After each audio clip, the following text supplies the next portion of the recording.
നമ്മുടെ നാട്ടിൽ പലരും ചികിത്സിക്കാൻ തുടങ്ങുമ്പോൾ ഒരു രോഗമായിരുന്നു ഉണ്ടായിരുന്നത്. നമ്മുടെ നാട്ടിൽ പലരും ചികിത്സക്ക് തുടങ്ങുന്ന സമയത്ത് ഒരു രോഗമായി. നിങ്ങൾ ശരിക്കും ശ്രദ്ധിച്ചോ, നിങ്ങൾ പലരുടെയും ഹിസ്റ്ററി ചോദിച്ചോ, അവരാദ്യമായിട്ട് ഹോസ്പിറ്റലിൽ പോകുമ്പോൾ അവർക്ക് ഒറ്റ രോഗം ഉണ്ടായിട്ടുള്ളൂ. പിന്നെ അവർക്ക് 2 ആയി 3 ആയി 4 ആയി 5 ആയി. ശരിക്കും ശ്രദ്ധിച്ചോ, 9 രോഗമായി. പിന്നെ ഇല്ലാത്ത രോഗമില്ല, ആ അവസ്ഥയായി. പിന്നെ കാല് മരം പോലെയായി, രക്തം താഴോട്ട് പോകുന്നില്ല, വയറ് കല്ല് പോലെയായി. എന്തൊരവസ്ഥയാണിത്.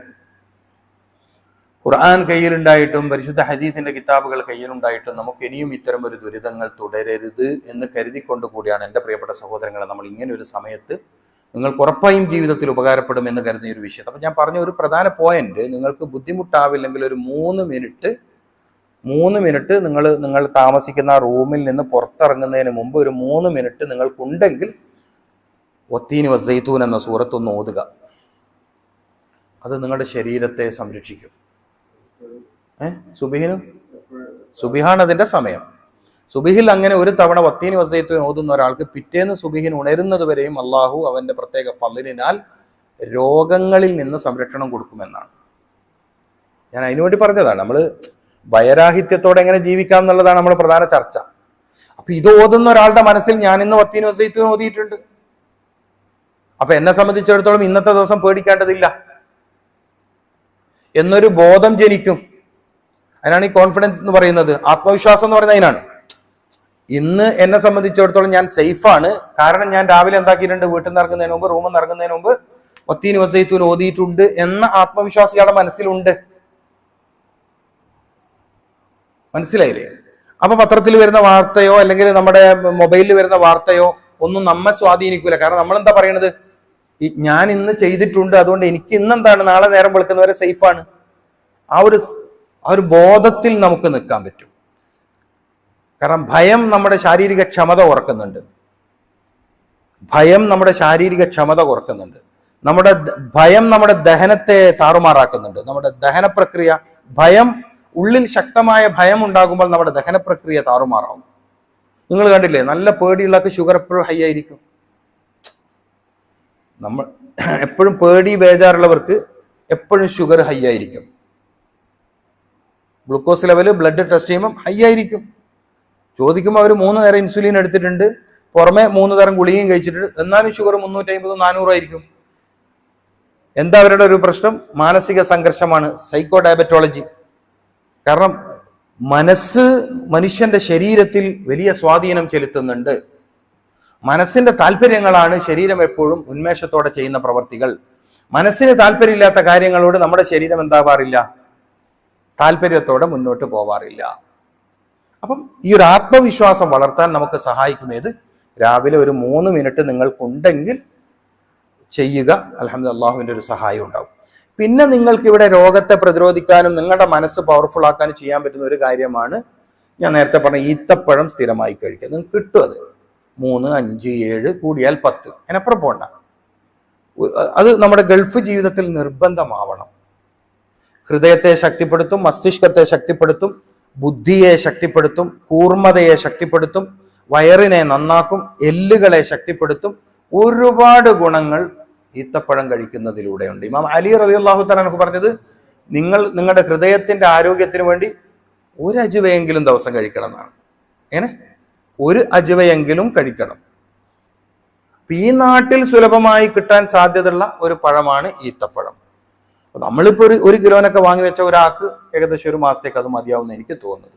അജുവയാണെങ്കിൽ 1 മതി എന്നല്ല അലി റളിയല്ലാഹു അൻഹു പറഞ്ഞത്. കാരണം നബി സല്ലല്ലാഹു അലൈഹി വസല്ലം തങ്ങളുടെ സ്വഹാബികളുടെ കൂട്ടത്തിൽ രോഗശമനത്തിന്റെ മഹാരഹസ്യങ്ങൾ അറിഞ്ഞു മനസ്സിലാക്കി വെച്ച ഒരു മഹാനായ സ്വഹാബി വര്യനാണ്, ഖുലഫാഉർ റാഷിദിലെ പ്രധാനിയാണ് ഇമാം അലി റളിയല്ലാഹു തആല അൻഹു. മനസ്സിലാക്കണം. മസ്ജിദുൽ ഖുബായുടെ ചാരത്ത് വെച്ച് ഹിജ്റയുടെ തൊട്ട് മുമ്പ് ഒന്നും ചോദിക്കാതെ തന്റെ വിരിപ്പിൽ കടന്നതിന്റെ സമ്മാനമായി ഇമാം അലി റളിയല്ലാഹു തആല അൻഹുവിന് ഹബീബായ റസൂൽ സല്ലല്ലാഹു അലൈഹി വസല്ലം തങ്ങളെ ഹിസ്ബുശ് ശിഫ എന്ന മഹാഗുണം സമ്മാനിച്ചു എന്നാണ്. ഹിസ്ബുശ് ശിഫ, അതാണ് ഏറ്റവും വലിയ രോഗശമനത്തിന്റെ രഹസ്യം. സ്വഹാബികളുടെ കൂട്ടത്തിൽ ഏറ്റവും ശാരീരിക ക്ഷമത ഉള്ള ആരായിരുന്നു? അലി റളിയല്ലാഹു തആല അൻഹു ആയിരുന്നു. അതിനൊക്കെ ഒരുപാട് രഹസ്യങ്ങളുണ്ട് വേറെ. ഗുരുവിനെ ചോദ്യം ചെയ്യാത്ത മനസ്സ്. നബി സല്ലല്ലാഹു അലൈഹി വസല്ലം തങ്ങൾ ശത്രുക്കൾ പുറത്തു വെക്കുമ്പോൾ തന്റെ ശിഷ്യനായ ഒരു പുതപ്പിൽ നീ കിടക്ക് പറയുമ്പം നമ്മളാണെങ്കിൽ കണ്ട എന്നെ കൊല്ലാൻ കൊടുത്തിട്ട് മൂപ്പര് രക്ഷപ്പെടുന്നണ്ട, എന്നെ കൊലക്ക് കൊടുത്തിട്ട് മൂപ്പര് ചിന്തിച്ചിട്ടില്ല.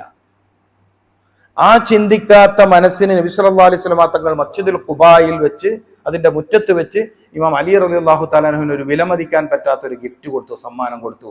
ഹിസ്ബു ഷിഫ, ഷിഫയുടെ രത്നം, അല്ലെങ്കിൽ അതിന്റെ മൂല്യം, അതിന്റെ എസൻസ്, അതിന്റെ രഹസ്യം കൊടുത്തു, പഠിപ്പിച്ചു. അങ്ങനെ കുറേ സഹാബികളുണ്ട്, രോഗശമനത്തിന്റെ വഴികൾ അറിയുന്ന കുറേ സ്വഹാബത്തുണ്ട് റളിയല്ലാഹു അൻഹും. അപ്പൊ ഞാൻ എന്താ പറഞ്ഞത്, ഒന്ന് വത്തീനി വസ്സൈത്തൂൻ, മറ്റൊന്ന് ഈത്തപ്പഴം നിങ്ങൾക്ക് ഇവിടെ കിട്ടും. ഈത്തപ്പഴം നിങ്ങൾക്ക് ഇവിടെ കിട്ടും. ഷുഗർ ഉള്ളവർക്കും ധൈര്യമായി കഴിക്കാം.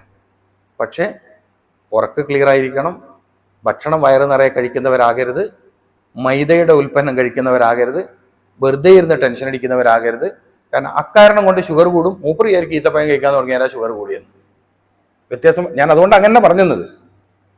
ഞാനതന്നെ വേഗം പറയാൻ കാരണം, ഷുഗറിന്റെ കംപ്ലൈന്റ്, അതായത് പാൻക്രിയാസ് എന്ന അവയവത്തിന് വരുന്ന 4-5 പരം പ്രശ്നങ്ങളിൽ ഒന്ന് മാത്രമാണ് അത് ഉൽപ്പാദിപ്പിക്കുന്ന ഇൻസുലിന്റെ അളവ് കുറയുകയും, മനസ്സിലാകുന്നുണ്ടോ?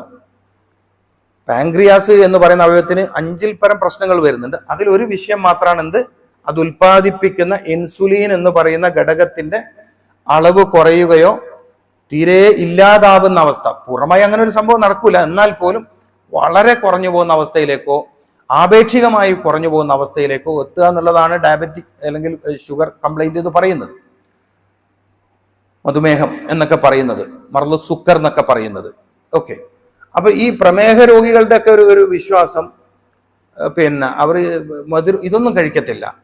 ഏത് മധുരട്ട ചായ കുടിക്കൂല, ഈത്തപ്പഴം കഴിക്കൂല, അതൊന്നും കഴിക്കൂല. അതേസമയം പൊറോട്ട കഴിക്കും, ദിവസവും രാവിലെ പൊറോട്ടന്റെ സാൻഡ്വിച്ച് കഴിക്കും. മൂപ്പർക്ക് ഷുഗറാണ്.